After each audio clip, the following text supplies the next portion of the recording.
The Internet offers the hope of a more democratic society.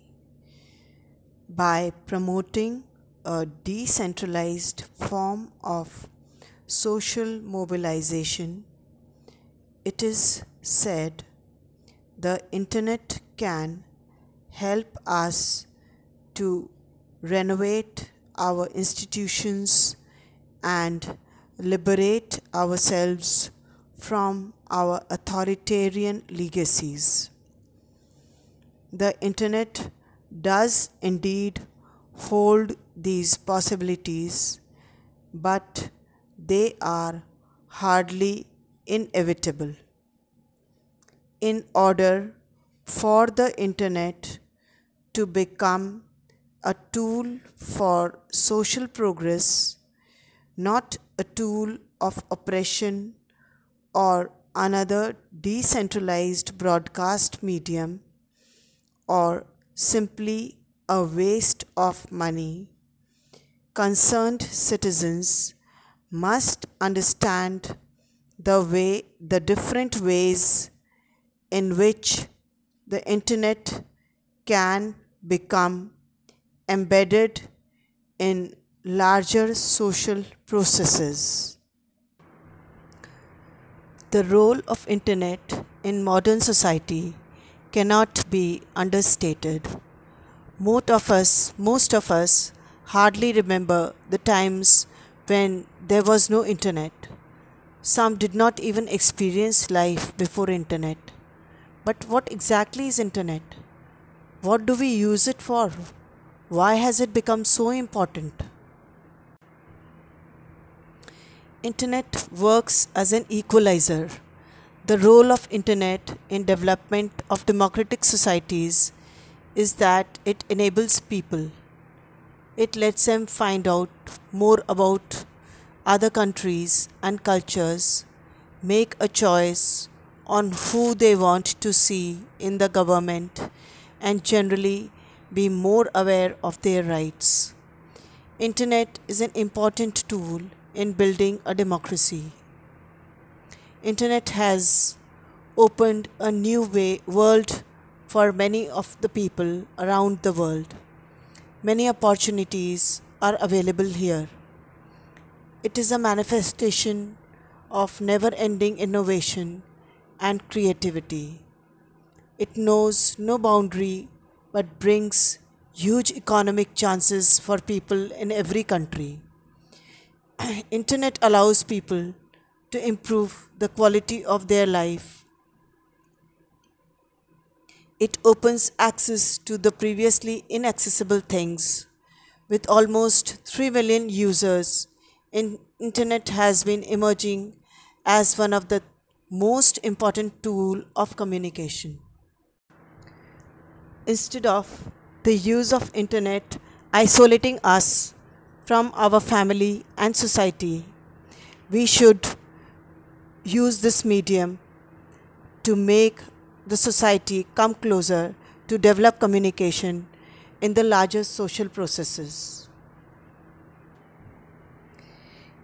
In thinking about culturally appropriate ways of using technologies like the Internet, the best starting point is with people, coherent communities of people, and the ways they think together.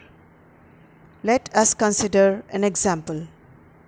A photocopier company asked an anthropologist named Julian Orr to study its repair technicians and recommend the best ways to use technology in supporting their work. Orr took a broad view of the technicians' lives, learning some of their skills and following them around. Each morning, the technicians would come to work, pick up their company vehicles, and drive to customers' premises where photocopiers needed fixing. Each evening, they would return to the company, go to a bar together, and drink beer. Although the company had provided the technicians with formal training, or discovered that they actually acquired much of their expertise informally while drinking beer together. Having spent the day contending with difficult repair problems, they would entertain one another with war stories, and these stories often helped them with future repairs. He suggested, therefore, that the technicians be given radio equipment so that they could remain in contact all day, telling stories and helping each other with their repair tasks. With this simple story of the technicians of the photocopy machine, we have learnt how communication helps so much. If they have access to communication, how they can help each other and resolve their problems instantly. Given internet's increasingly important role as a communication tool, the United Nations even recently proposed that access to internet services should be a part of human right. Internet has influenced almost every aspect of human life, not only private life but also public services. Right now, nobody can prevent other individuals from exposing their private life to the public.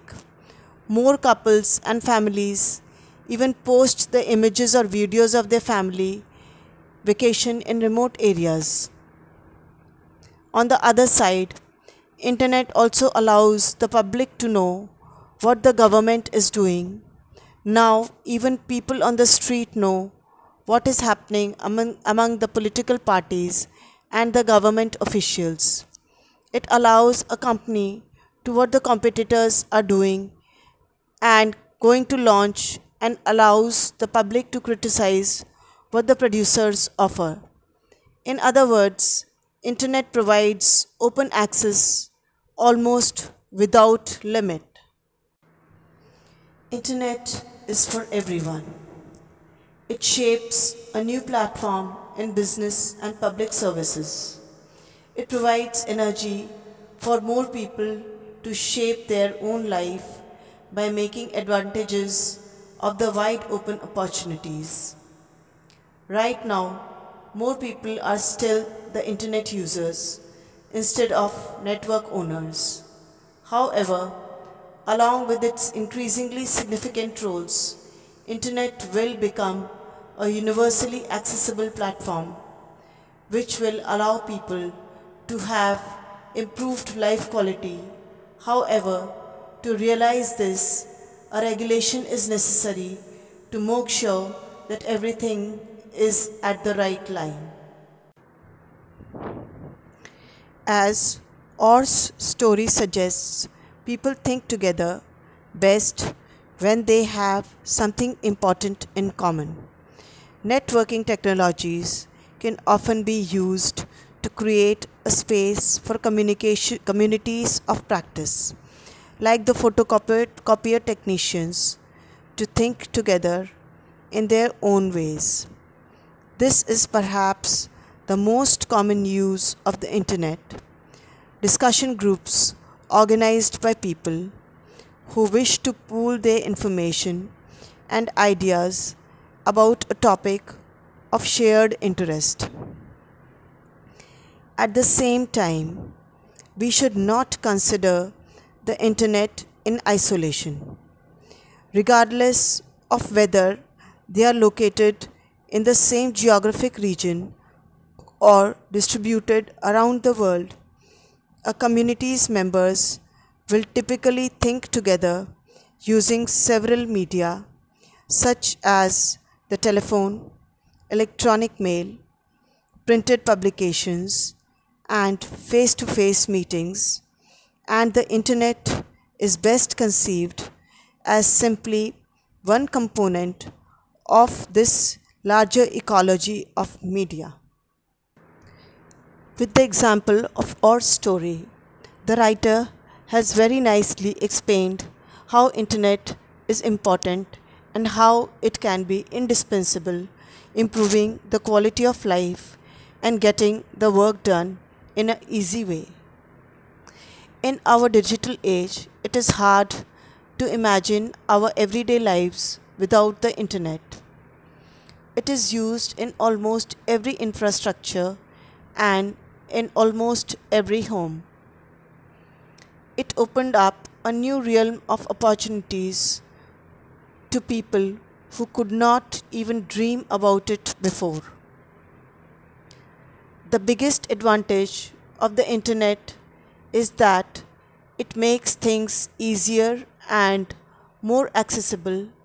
It connects people, lets them learn, work, and relax by providing the necessary means. It allows people to learn whatever they can and whatever they want to, and at any time. Simply putting everyone on the internet, however, will not ensure that they share their thinking with one another. A global accounting firm tried to pool its employees' knowledge using an expensive software package called Lotus Notes, but it was disappointed to discover that the employees did not share anything very important. A business professor named Wanda Olikovsky discovered the problem. Because the employees were competing for promotions, they had an incentive to keep their knowledge secret. As this case suggests, many applications of the internet fail because the technology is poorly matched with the culture of the institution that adopts it. With the previous example, we learnt about the ideal situation where workers help each other in fixing their localized problems by discussing their problems and looking for solutions in the beer bar at the end of the day when they unwind and relax. This was the time when they learnt most from each other apart from their being trained by the company. But another example tells us it's not so every time.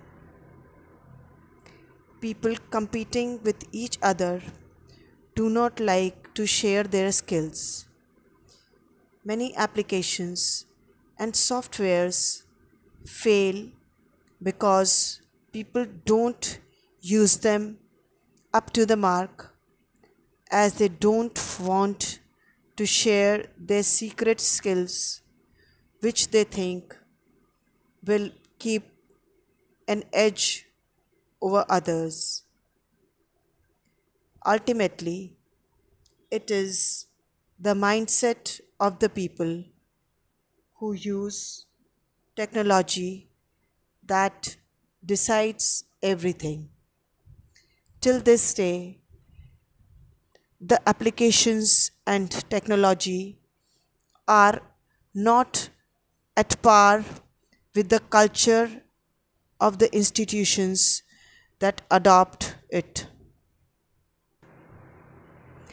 There is a lot of scope and more room for technology to advance and suit to the needs of the users at individual levels, so that technology can be used at its full capacity.